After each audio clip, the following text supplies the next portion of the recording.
अस्थिर हो या अस्थिर।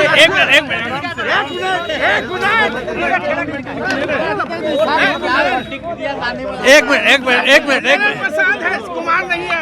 जरा आगे चलें थोड़ा सा। अस्थिर से बोल रहा है ना। आगे चलिए।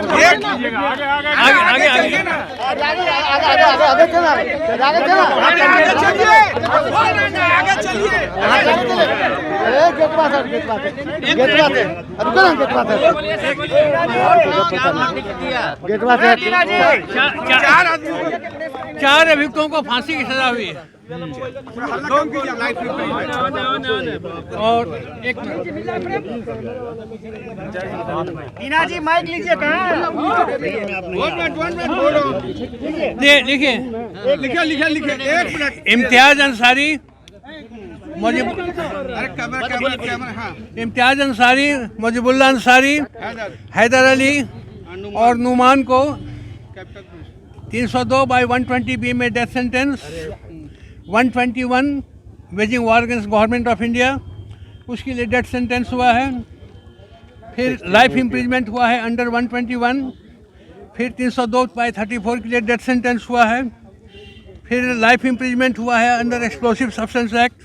फिर डेथ सेंटेंस हुआ है 16 UAP एक्ट। फिर लाइफ इम्प्रिजमेंट हुआ है अंडर एक्सप्लोसिव सब्सटेंस एक्ट। फिर डेथ सेंटेंस हुआ है 16A UAP एक्ट के अंतर्गत। फिर लाइफ इम्प्रिजमेंट हुआ है अंडर सेक्शन UPA एक्ट के अंतर्गत। और फिर एक लाइफ इम्प्रिजमेंट हुआ है under section 20 of UAP act. ये चार अभियुक्तों को डेथ सेंटेंस के अलावे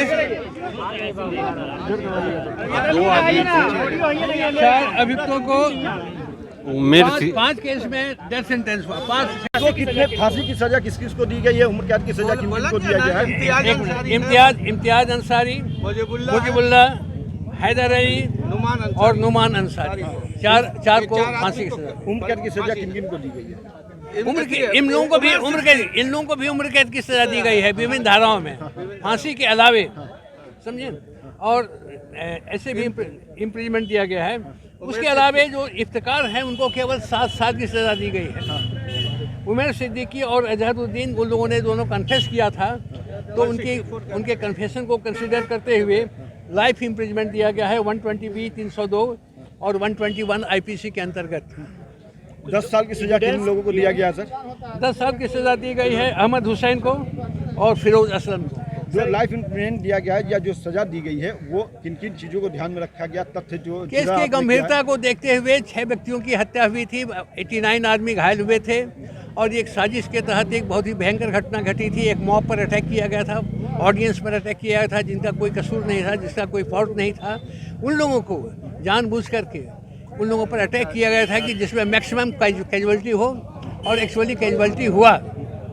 वे लोग इनोसेंट आदमी थे, किसी तरह की उनको जानकारी नहीं थी कि इस तरह की घटना होने वाली है। अनप्रोटेक्टेड, इनोसेंट, इग्नोरेंट आदमी थे।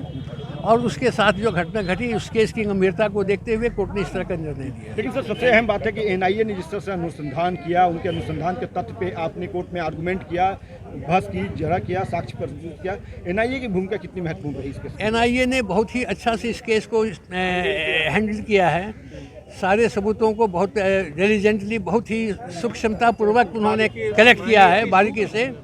और इसमें गवाहों के बयान के अलावे इलेक्ट्रॉनिक एविडेंस भी था और फॉरेंसिक साइंस का रिपोर्ट भी था उसी, और साइंटिफिक एविडेंस भी कलेक्ट किया गया। और इसके बाद इस केस का उद्भेदन किया गया था। ये एक बहुत बड़ी साजिश थी। रायपुर में इस घटना का साजिश तैयार किया गया था और रांची में सारे सामान को, बम बनाने का सामान को खरीदा किया गया था। वहाँ पर कुछ लोग और लोगों को सहयोग दिए, उन लोगों ने दिया।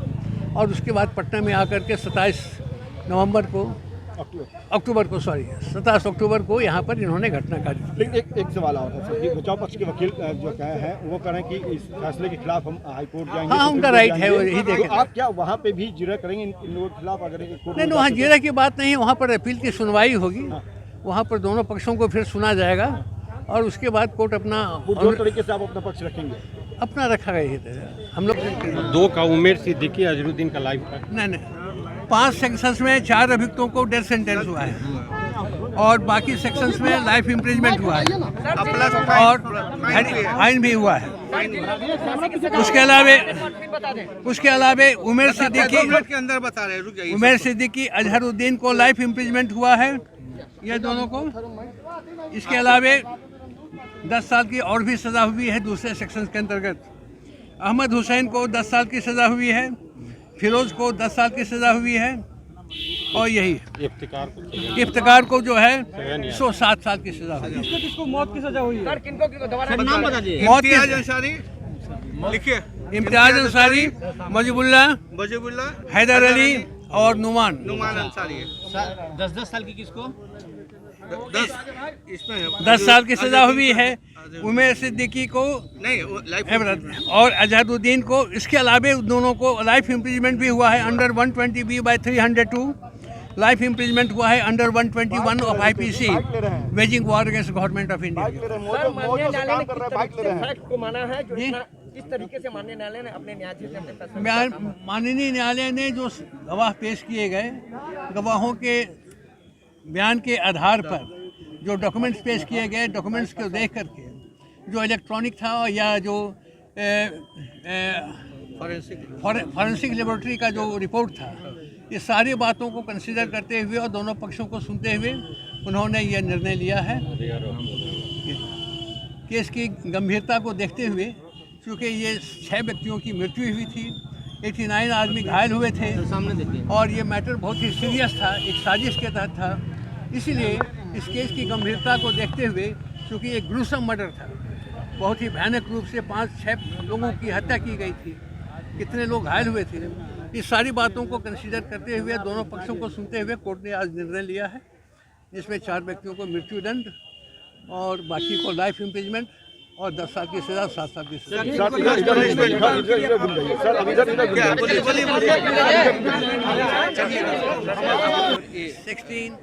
सेक्शन 20 और UAP एक्ट के अंतर्गत सबको दोषी पाया गया है तथा अन्य सेक्शनों के अंतर्गत, धाराओं के अंतर्गत भी दोषी पाया गया है। एक्सप्लोसिव सब्सटेंस एक्ट के अंतर्गत पाया गया है। जिन लोगों ने मुख्य पार्ट लिया था गांधी मैदान में आकर के बम ब्लास्ट करने का, जो जिस पर आरोप था, उनको फांसी की सजा दी गई, जिसमें 4 अभियुक्त हैं, दोषी हैं। पापा जो लिखे ना सबका, जिसमें कि इम्तियाज अंसारी है, मजबुल्लाह अंसारी है, हैदर अली है और नुमान अंसारी है। इन लोगों पर स्पेसिफिक एलिगेशन था कि ये लोग पटना में आकर के गांधी मैदान में बम को प्लांट किया था। इम्तियाज अंसारी को पटना जंक्शन पर अरेस्ट किया था, वहाँ पर एक बम एक्सप्लोड कर गया था, जिसके कारण उसको घटनास्थल पर ही पकड़ लिया गया था। उसने कन्फेशन भी किया और सारी बातों को डिस्क्लोज किया। उसके आधार पर लोगों ने NIA को जब केस मिला तो उन्होंने छानबीन करके सारे सबूतों को इकट्ठा करते हुए इसमें आरोप पत्र समर्पित किया था, सब मिला करके 11 व्यक्तियों पर। सजा ये लोग काट चुके हैं, तो क्या वो डिटेक्ट होगा? 8 साल की सजा पहले ही काट चुके हैं। जो लोग का कट चुका है, जिनको 10 साल की सज़ा हुई है, उन लोगों का तो डिस्ट्रक्शन माइनस हो जाएगा। जिनको 7 साल की सज़ा हुई है वह भी माइनस हो जाएगा, जितने दिन तक वो रह चुके हैं। लेकिन जिन लोगों को लाइफ इम्प्रिजमेंट है, उन लोगों को तो रहना पड़ेगा।